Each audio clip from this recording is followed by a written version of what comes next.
Bonjour, ça me fait vraiment très plaisir d'être avec vous, même si c'eût été mieux que l'on soit en présentiel, comme on dit. Pascal Balmont m'a demandé de parler de l'écologie, du cri de la terre, du cri des hommes en Guyane. Heureusement, il y a déjà 6 mois que je suis là. Je peux encore parler. Dans 6 mois, je ne pourrai plus parce que je serai tout à fait conscient de la complexité de la Guyane. Je ne peux pas vous rendre compte de ce que je vois d'une manière très simple et je voudrais quand même vous faire sentir ce que je sens. La Guyane, c'est un territoire français de 84 000 km², c'est-à-dire à peu près la taille de la Nouvelle-Aquitaine. 80 000 de ces 84 000 km² sont occupés par la forêt équatoriale qui réunit 400 milliards d'arbres de 17 000 essences différentes. Je n'ai pas compté, mais c'est ce qu'on m'a dit. Et il faut dire que cette forêt est pratiquement intacte. Il n'y a pas de grands incendies, ou il n'y a pas eu de grands incendies, il n'y a pas eu de dévalorisation de cette forêt. La seule chose, c'est qu'il y a des orpailleurs et que là, ceux-là polluent, et polluent notamment les rivières avec du mercure. Cette forêt représente 2,1% de la surface totale de ce qu'on appelle l'écosystème amazonien. Sur la savane, en bordure de cette forêt, le long de la mer et puis près des fleuves, il y a environ 300 000 habitants, les chiffres varient, dont 100 000 étrangers. À vrai dire, quand on interroge un peu, on peut penser qu'il y a au moins 50 000 sans-papiers en plus. Et cette population est très, très variée. Il y a les créoles.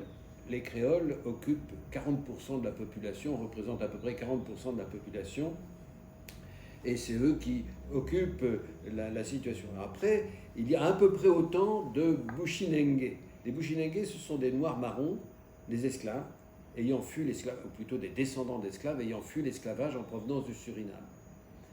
Il y a des autochtones, ce qu'on appelle les Amérindiens, souvent les gens du fleuve, mais aussi de la forêt. Ils sont 5%, mais il faudrait ajouter les Brésiliens, les Hmongs, qui viennent du Laos et qui nourrissent, c'est eux les agriculteurs de la Guyane, des Chinois, des Libanais, des métropolitains, et surtout des Haïtiens. Alors, les chiffres varient beaucoup. Il y en a au moins 60 000, il y en a peut-être 130 000. En tout cas, en Guyane, il y a de la place, et entre en gros, chacun est chez soi et vit en relativement bonne intelligence avec son voisin. Mais on se mélange assez peu. La plus grande partie de la population, comme je vous le disais, habite la savane côtière et l'embouchure du fleuve, ou des fleuves. C'est peu dire que les conditions de vie sont extrêmement variées. Entre les travailleurs de l'espace de la base spatiale de Kourou et les fonctionnaires qui travaillent à peu près, qui à travail égal gagnent 40% de plus qu'en métropole, avec eux et puis les habitants des abatis le long des fleuves qui ne peuvent circuler qu'en pirogue et dorment dans des hamacs, il y a des mondes. Il y a vraiment des mondes. Les statistiques affirment que le revenu médian est de 11 000 euros par an et qu'il y a 10 fois plus d'argent liquide qui circule par tête d'habitant qu'en France métropolitaine. Ce qui veut dire probablement qu'on ne paye pas par carte, mais aussi qu'il y a des trafics. Qu'une large partie de la population vit sous le seuil de la pauvreté, que le chômage des jeunes est près de 50%, tandis que celui des adultes est à 17%. Ce qui est clair, c'est que la scolarisation est difficile, alors que le territoire est jeune. On arrive dans des classes des gens qu'on met à leur niveau d'âge plutôt qu'à leur niveau de connaissance, et ça trouble beaucoup les choses. 45% des habitants ont moins de 20 ans. La vitalité est très forte et le taux de fécondité des femmes avoisine 4 enfants par femme. L'identité des Guyanais se cherche, principalement, me semble-t-il, dans le rappel de l'esclavage et dans la recherche d'un nouveau rapport avec la métropole. Et donc, tout ceci, c'est le fond de tableau qui rend les choses très complexes. Parlons des Amérindiens. C'est les gens du pays, c'est les habitants de la forêt et du fleuve. Depuis toujours, ils respectent la nature, ils se sentent faire partie, ils ne l'exploitent pas, ils en tirent leur subsistance. Il faut reconnaître que quand je lis certaines déclarations des écologistes métropolitains dans ce milieu-là, ça a quelque chose de surréaliste. Le problème des Amérindiens n'est pas directement celui de l'écologie, mais c'est celui de la reconnaissance de leur dignité, de leur citoyenneté. Ils sont citoyens français que depuis 20 ans, de leur manière de vivre.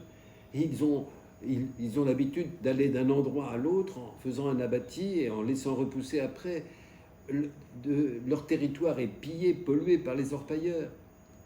Leur difficulté aujourd'hui, la première difficulté, c'est celle de l'éducation. Les enfants ne peuvent pas être scolarisés sur place, ils sont beaucoup trop dispersés. Et donc on les envoie dans des écoles loin. Et à ce moment-là, ces enfants sont seuls face à une autre culture que la leur. Et fréquemment, il faut le dire peut-être doucement, quelquefois avec des éducateurs qui sont là simplement parce qu'on n'en a pas trouvé de meilleur. Le niveau n'est pas très très fort. Pourtant, il faut reconnaître qu'il y a un problème écologique qui se pose, c'est celui des déchets modernes, comme le plastique et certains métaux.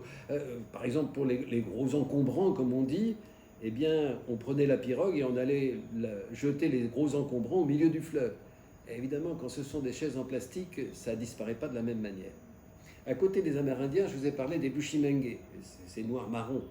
Ils sont d'abord très avariés entre eux et ils n'ont pas le même rapport à la nature, même si eux aussi sont liés à la nature, ils en font partie. Certes, la majorité d'entre eux n'est pas orpailleurs, et beaucoup sont des gens qui travaillent fortement sans polluer, mais beaucoup ne peuvent polluer sans se soucier des conséquences. Mais leur vrai problème, c'est celui du travail. Sans développement, poser pour eux la question de l'écologie, c'est totalement vain. Les créoles sont plutôt généralement des urbains. Ils ne se sentent pas partie de la nature comme les Bushimengue ou comme les Amérindiens, mais ils la regardent comme de l'extérieur. Certains sont vraiment très, très sensibles à la question de l'écologie. On voit des gens qui nettoient les plages, qui font attention aux déchets, mais ce qui est frappant, c'est qu'ils ne connaissent pas bien, ou même pas du tout, la forêt. Et quand on est devant une telle richesse, ils n'ont aucune analyse de la biodiversité qui leur permettrait de pouvoir penser à un développement durable parce que respectueux.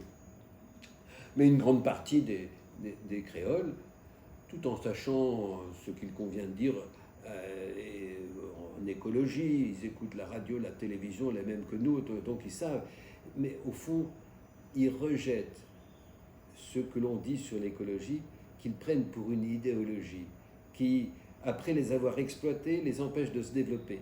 Ils critiquent le gouvernement qui a arrêté l'organisation de l'orpaillage de la montagne d'or, qui refuse, pense-t-il, l'exploitation du pétrole, qui les empêche de gérer la forêt à leur guise. Vous savez que la forêt est largement propriété de l'ONF, et qui prévoit le développement à partir de l'agriculture, l'agroalimentaire et l'halieutique, toutes disciplines qui n'ont pas beaucoup de place dans leur culture.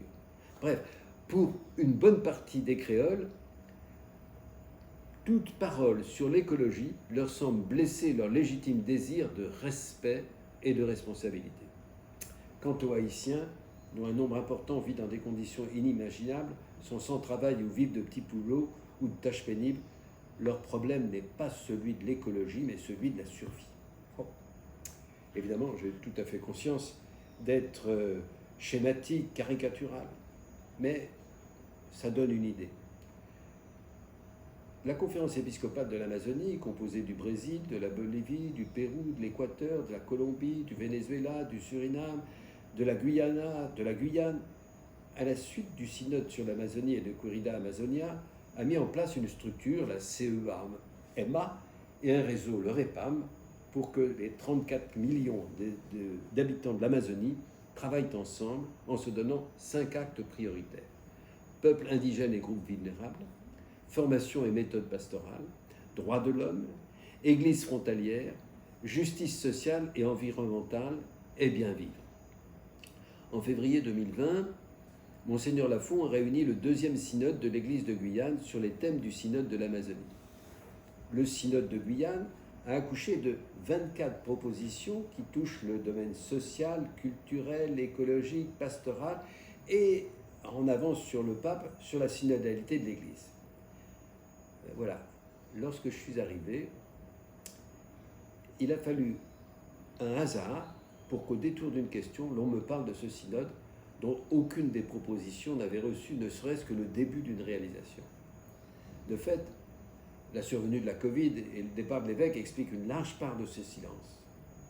Mais il me faut reconnaître que la plupart des prêtres et la très grande majorité des fidèles n'ont pas suivi et ne sont pas prêts à suivre. Et il me semble qu'il convient de s'interroger sur le pourquoi de cette inertie, alors qu'ailleurs, nombre d'habitants d'Amazonie se sont pris en main et sont devenus des forces de proposition. Je le sais parce que je vois ça à la conférence épiscopale de l'Amazonie. Pourquoi ici, pratiquement rien ne se fait? Le Secours catholique, pourtant, rémunère une parole permanente pour coordonner ce travail. Et elle seule, à un endroit qui s'appelle les Trois Palétuviers, arrive à susciter une équipe.